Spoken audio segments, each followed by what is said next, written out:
Celebramos esta solenidade da Trindade, que para nós é uma profissão de fé.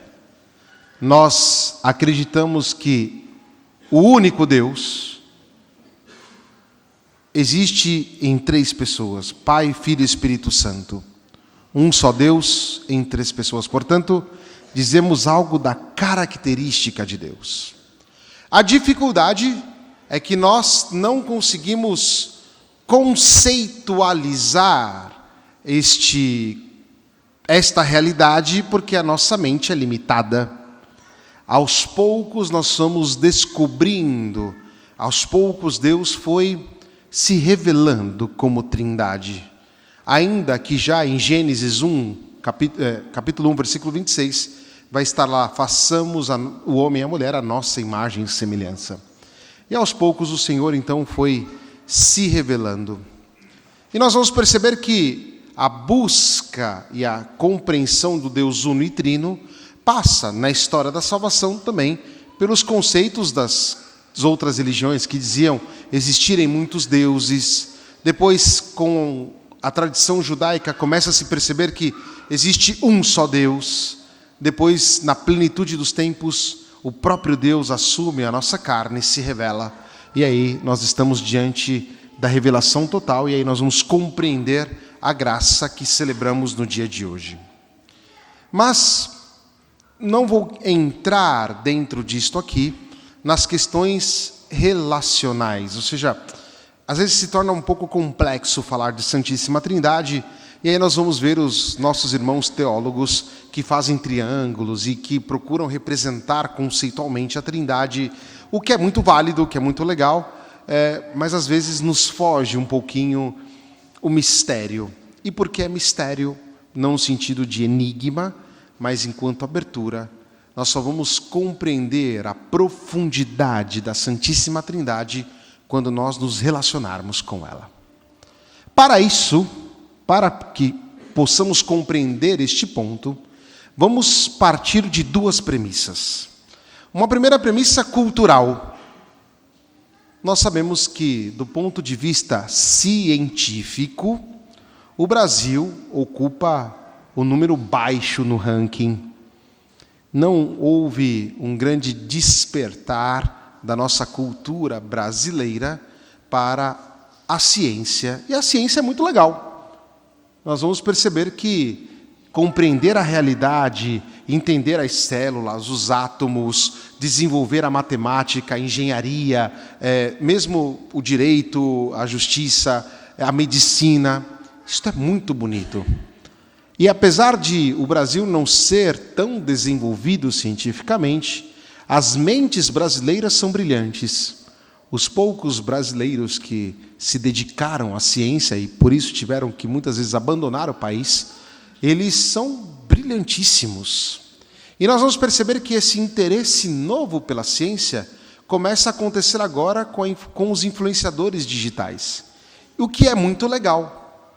E por que é legal? Porque à medida que nós vamos estudando as coisas da realidade, essas coisas vão nos dizendo algo. Quando nós vamos perceber a harmonia da criação, nós vamos começar a entender que esta harmonia tem um autor. Tem um autor. Esta harmonia não é o fruto de um acaso, como alguns pretendem. Esta harmonia fala de alguém. E aí nós vamos compreender o outro lado que acompanha a ciência, a admiração. Quem não se admira? Hoje nós estávamos aqui na festa e vimos o cair do sol bonito, não? E aquilo nos toca. Quando nós vemos as estrelas nas suas harmonias, aquilo nos deixa feliz. E nós vamos perceber então que a realidade criada, ela não é criada fechada. Ela é criada aberta, ela é doada para cada um de nós. E este doar de Deus na realidade para cada um de nós contém a sua assinatura. E aí eu vou para a segunda premissa, que é um exemplo. Certa vez tive a graça de escrever um texto, um artigo, para uma pessoa importante da igreja. Como vocês sabem, existem os tais ghost scriptors, não? Ou seja, que os escritores fantasmas que escrevem e aí a pessoa depois mais famosa assina. Eu, padre simples, escrevi um texto para um cardeal X que publicou esse texto. Passado alguns dias, um amigo meu me telefonou. Ô Douglas, fala a real. Esse texto aqui não é do cardeal não, né? É teu. Aí eu falei, mas por que você sabe que esse texto é meu? Ah, tá a tua cara, é o teu estilo, as palavras que ele usou, a estrutura, é você que escreveu isso aqui. Bom, é um amigo muito caro, ele sabe como eu escrevo, e não foi difícil para ele entender isso. O que eu quero dizer com essas duas premissas? A primeira premissa é o fato de que, à medida que nós entramos na realidade, nós vamos perceber que existe algo que vai além desta realidade. E que quem criou esta realidade, criou para todos nós. E aí São Paulo vai intuir, para nós homens e para a nossa salvação. Portanto, Deus, na sua infinita bondade, não é aquele que se fecha, é aquele que se abre. E só pode se abrir dentro de uma relação. E aí nós vamos entender a assinatura de Deus. Ou seja, desde a eternidade, o Deus Uno é Pai, Filho e Espírito Santo. Ou seja, o centro, a característica central da divindade é o fato de que são três pessoas. E é esta relação que, dinamizando a criação, vai nos fazer perceber a beleza do criado, a beleza da nossa vida, aquilo a que nós somos chamados a nos relacionar. Desde a eternidade, o Senhor se relaciona em si, como três pessoas. E é por isso que, para nós cristãos, o egoísmo ou uma espiritualidade que se fecha, ela não é espiritualidade. A verdadeira espiritualidade, ela é extática. Uma palavra difícil, não? Quer dizer, êxtase, ela sai de si. Como Deus, saindo de si, nos dá a criação, nos dá a graça da existência, nós cristãos somos chamados a viver também este êxtase, a viver com os irmãos, a viver a beleza do estarmos juntos. E à medida que nós vamos compreendendo isso, a nossa vida se transforma. Por isso que esta ideia, prefiro acreditar no mundo do meu jeito, prefiro viver segundo aquilo que eu penso, prefiro viver no meu egoísmo, está completamente errado. Nós não somos feitos para isso. A Trindade que nos criou e que nós somos imagem e semelhança, nos cria, e nós vamos perceber que à medida que nós nos relacionamos, tanto mais, nós vamos compreendendo aquilo a que nós somos chamados. Vamos compreender profundamente as nossas relações. Certa vez na escola, vocês sabem que eu dou aula, e alguns dos alunos estão aqui, inclusive, amanhã tem aula. 7 horas da manhã, estamos lá, estudando religião. E um dos meus alunos, que muito inteligente por sinal, e quer fazer ITA, o Instituto Tecnológico de Aeronáutica, que é o vestibular mais difícil do Brasil, talvez um dos mais difíceis do mundo, ele disse uma frase muito bonita. Falou, padre, ainda que eu conhecesse toda a realidade e não conhecesse Deus, eu não conheceria nada. Se você trocar esta frase, ela é muito bonita. Se eu não conhecer Deus, eu não conheço nada.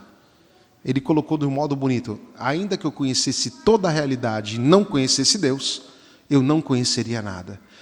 Óbvio que, à medida que nós conhecemos Deus, tanto mais nós vamos perceber o nosso chamado a estarmos juntos, o nosso chamado às relações, o nosso chamado a nos olhar.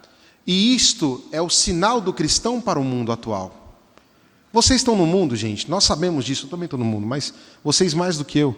Vocês têm família, vocês trabalham, vocês estão na escola, vocês estão nas universidades, e vocês sabem muito bem que as pessoas se tornam sempre cada vez mais egoístas, achando que com isso vão resolver os problemas da vida. Não!